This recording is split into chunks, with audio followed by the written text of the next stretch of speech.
Hi everyone, how are you doing? It's almost the new year, so we're making lots of reading plans for the new year, and as many of you probably know, I mainly read new fiction that comes out, so I like to set myself a challenge at the beginning of the year to read some classics that I've always been meaning to get to or been wanting to reread for quite a long time. And at the beginning of last year, I set myself the challenge of 19 classics for 2019, and I didn't quite manage to read all of those, but I read some of them. And it's fun to set yourself goals, so I'm setting myself the even bigger goal of reading 20 classics in 2020. So I'm going to talk about all of those, and I like to have a reason to motivate me to finally get to these classic books. I mean, you don't need a reason to read a classic or reread a classic, but I find it a good motivation to actually sit down and read it rather than just letting it sit on my shelf for ages and ages. So a lot of these books have special anniversaries attached to them, either since their first publication or the author has an anniversary around it, or there's a new film adaptation of these books. And I'm one of those people that always likes to read the book before going to see the film. So I want to do that with a number of these books because some of these upcoming films sound really good as well. So let me know if you're interested in reading any of these books as well, or if you've read any of them, what you think about them, if which ones you think I should prioritize and get to. So the very first novel I want to talk about has a special anniversary attached to it, and it is 75 years since the publication of Evelyn Waugh's novel Brideshead Revisited. So this was first published in 1945 and is about its protagonist Charles Ryder, who befriends a wealthy English family and goes to live with them on their mansion estate called Brideshead Castle, and his romantic entanglements with two members of that family named Sebastian and Julia. And I think that sounds like a really intriguing story. And there was an 11-part miniseries based on this novel in 1981, which was filmed at the real stately home called Castle Howard in North Yorkshire. And there's going to be a special festival coming up in the summer for this over the weekend of June 27th and 28th. There's going to be a weekend-long celebration about this novel at Castle Howard itself, which featured in the miniseries, and it's going to be celebrating the miniseries too, and there's going to be talks with members of the cast from that series, as well as literary figures, and there's going to be special exhibitions and tours of the grounds of the estate, and there's going to be a lavish party in the house itself. So that all sounds really exciting and fun, and a good motivation to finally read this novel and finally see the miniseries, because I've never seen the miniseries either, but I know it's supposed to be really good. So I think it'd be a really fun thing to read the book and then watch this series and then go to this big weekend-long celebration in North Yorkshire. And that's a part of the country that I've been wanting to explore a lot more, because a few months ago I went to Bronte country up there for the very first time and went to the parsonage and all of that. And it's such a beautiful area of the country, and looking at pictures of Howard Castle, it looks really gorgeous. So I'd really like to go to this festival in June, and I'll put details and links to it below in case you want to join, because it'd be really fun to have a meetup there over the weekend. So let me know if you get tickets or if you're interested in going in the comments below. And like I said, it's not until the summertime, so there's plenty of time to read the novel before that, or reread the novel if you've read it before. And I've read some of Waugh's fiction before. Like, I love his novel Vile Bodies and A Handful of Dust.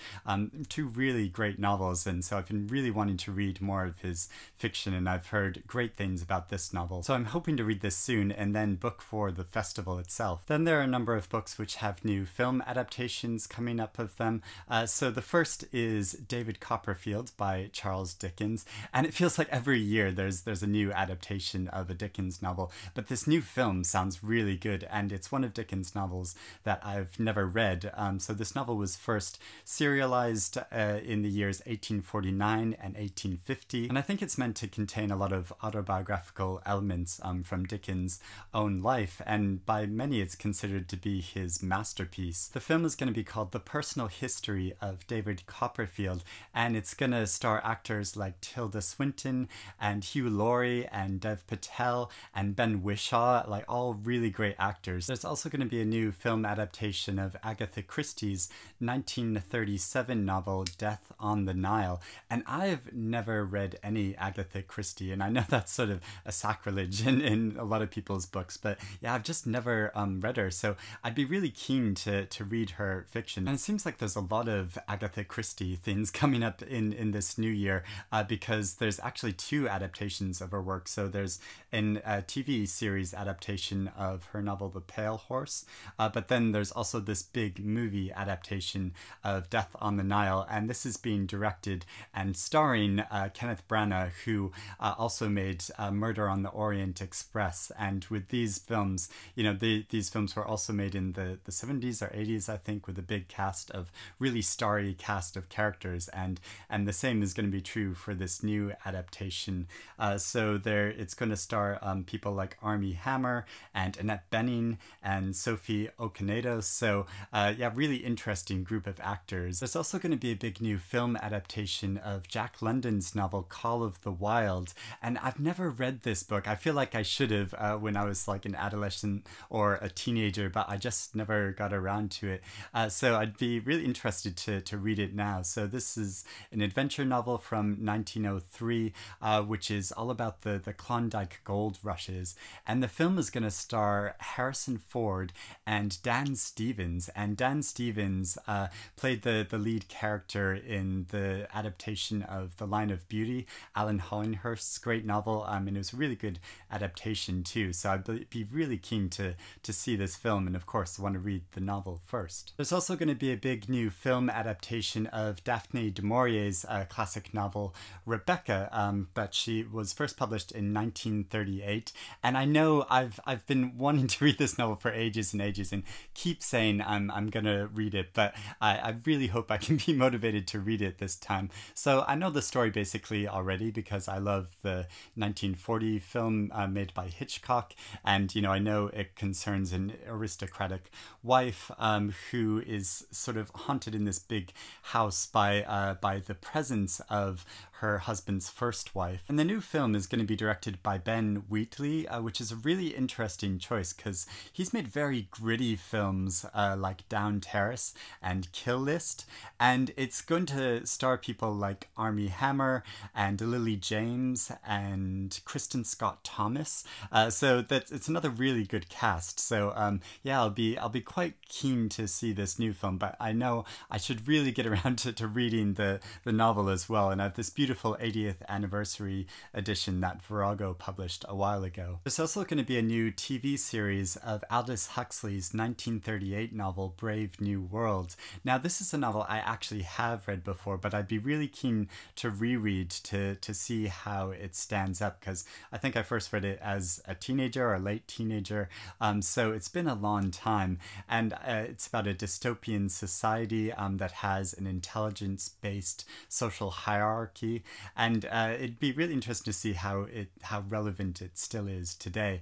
And there's been lots of adaptations made of this book before. So there's been a TV series of it before and a film made before, which I've never seen and I don't think is meant to be all that good. So it'll be interesting to see if the new TV series is any good as well. It was also announced really recently that the director Baz Luhrmann has acquired the rights to make a new film version of Mikhail Bulgakov's novel The Master and Margarita. So this was a novel written in the early 20th century when the author was living in the Soviet Union, and it's a satirical novel about a visit that the devil makes to the Soviet Union, which is officially an atheistic state. So it was banned for many years within the Soviet Union itself, and I don't think it was published as a proper novel until the year 1966. 1997.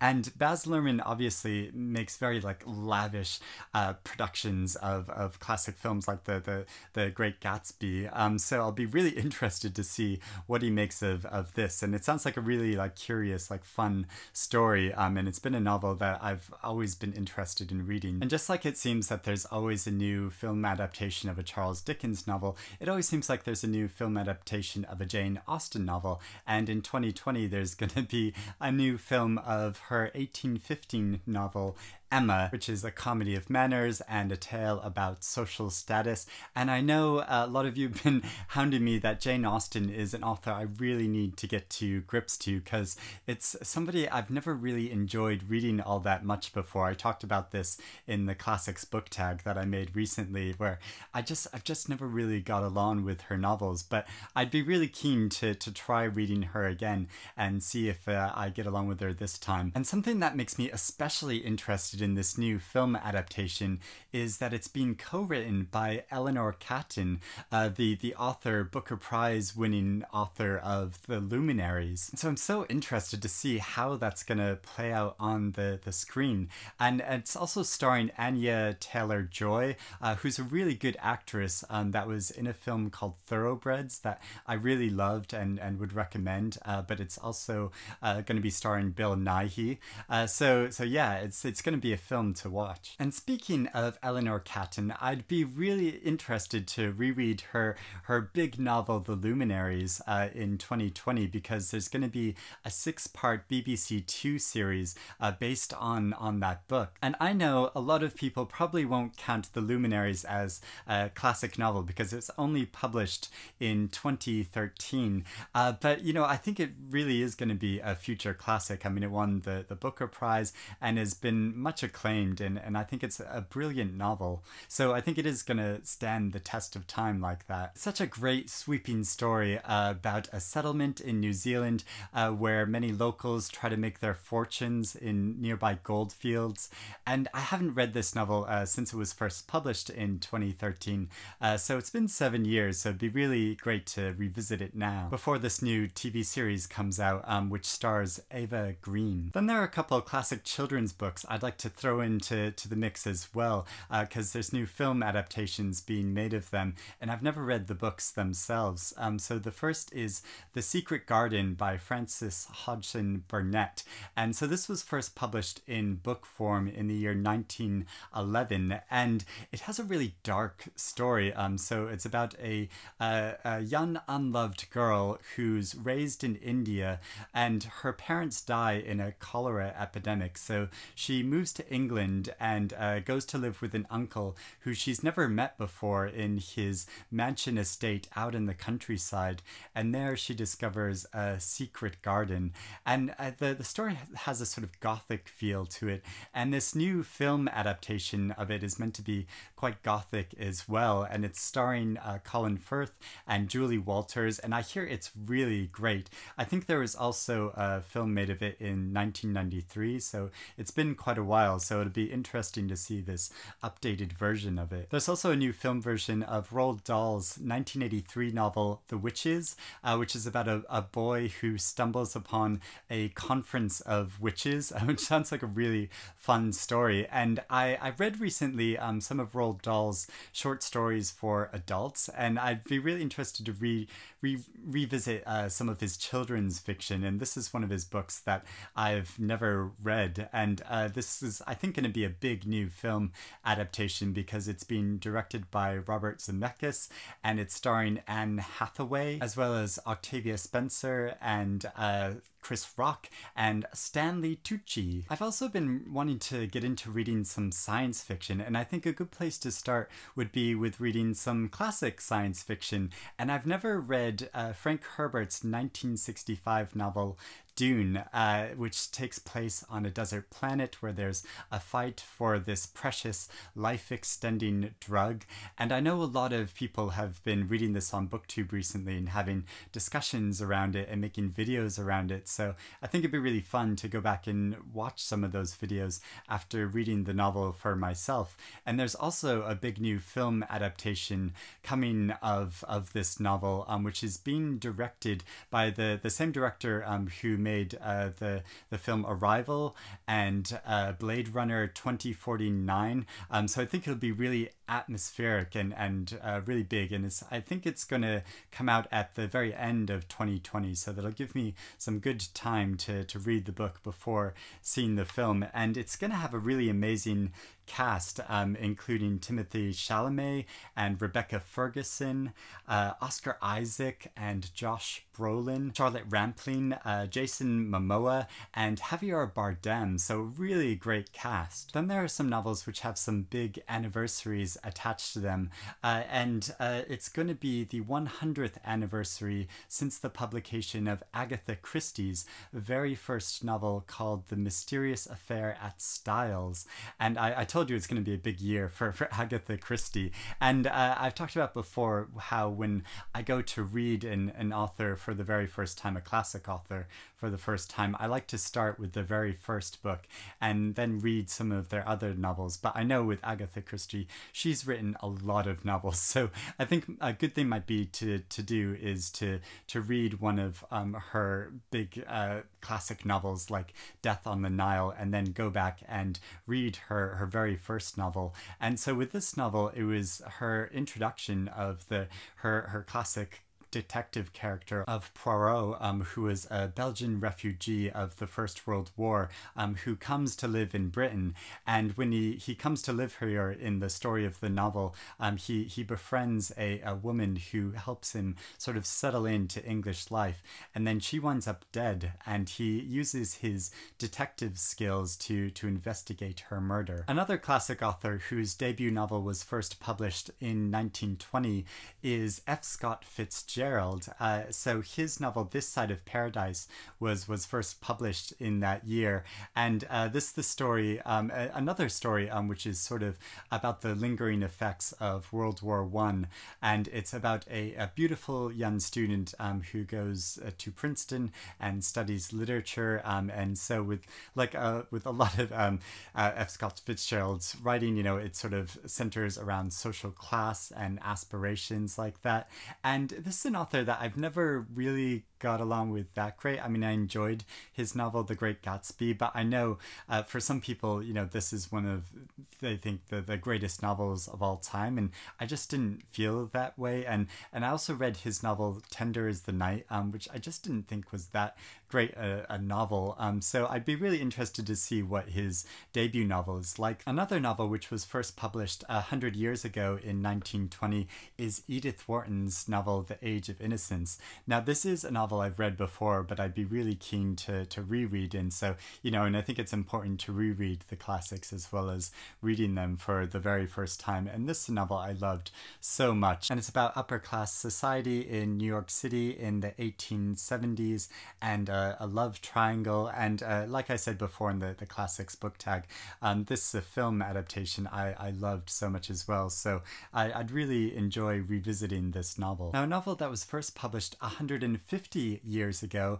in 1870 is Fyodor Dostoevsky's novel The Eternal Husband, and this is one of his lesser known novels, but one that I got a copy of this a few years ago, and I've always been interested to read it because it has a very intriguing plot. So it's about a man who reunites with an old friend of his, and the friend's late wife what used to be his lover, and he discovers that his friend's child is actually his child.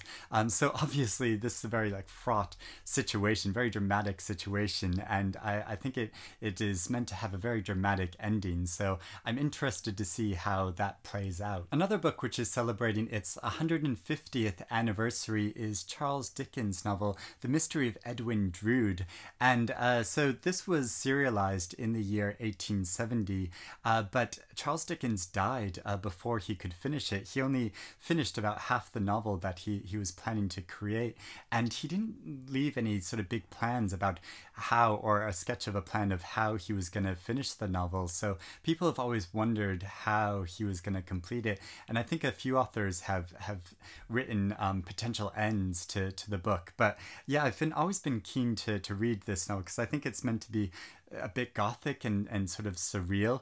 And I bought this edition, this classic Wordsworth edition, many years ago on sale for only £1.12. So I think that's a pretty good deal. But it's crazy that Charles Dickens died when he was only 58 years old. I didn't realize that he was relatively young when he died. But yeah, so I'd be quite keen to read this. An author who was born 100 years ago is Ray Bradbury. He was born on August 22nd, 1920, and I read his novel Fahrenheit 451 before, but sort of like with Brave New World, I read it when I was a teenager and just don't remember it all that well, so I'd be keen to reread this novel, but I can't quite make up my mind about whether to reread this or to read one of his science fiction books like The Martian Chronicles, because he's another classic science fiction writer that I should probably get to grips with if I want to get into science fiction. And an author who's going to be celebrating her 200th birthday is Anne Bronte, who was born on January 17th, 1820, and there's been a lot of talk about the Brontes in the past few years because they've all been having their 200th anniversary. And The Tenant of Wildfell Hall is a novel I've been really wanting to get to, that one that I meant to read in Victober and I just didn't get around to. And so this is a story concerning a widow who moves into Wildfell Hall, and there's a lot of gossip around her arrival there, and it's meant to be a really great novel. When I asked for suggestions of what Bronte novel I should read next, a lot of you said this novel, so it's one I'm hoping to get to in this year. And finally, a novel which has a beautiful new reprint of it is The Street by Anne Petrie. So this was first published in 1946, and I think Anne Petrie is the first African-American woman to ever publish a novel which has sold over 1 million copies. It was a big sensation back in 1946, and the story concerns a single mother raising her child in Harlem in New York City during the 1940s, and about her struggles in that neighborhood at that time. And this new edition has an introduction by Tayari Jones, and it's being published by Virago Books, which is a publisher that I'm a big fan of. They republish a lot of really interesting classic books, and last year in my video about what to read in 2019, I talked about a reprint of their novel Corregidora by Gail Jones that they republished this year, and which I read and I thought was really brilliant, a really great classic that I'm surprised I had never heard of before. So it's great that they brought out this beautiful new edition of it. So yeah, the Street is one that I'd really like to get to this year. So those are all the books I want to talk about. Like I said, let me know if you've read any of these and which ones you'd be keen to read. Let me know in the comments below and we can have a chat about it. But thank you for watching, and happy reading in the year 2020.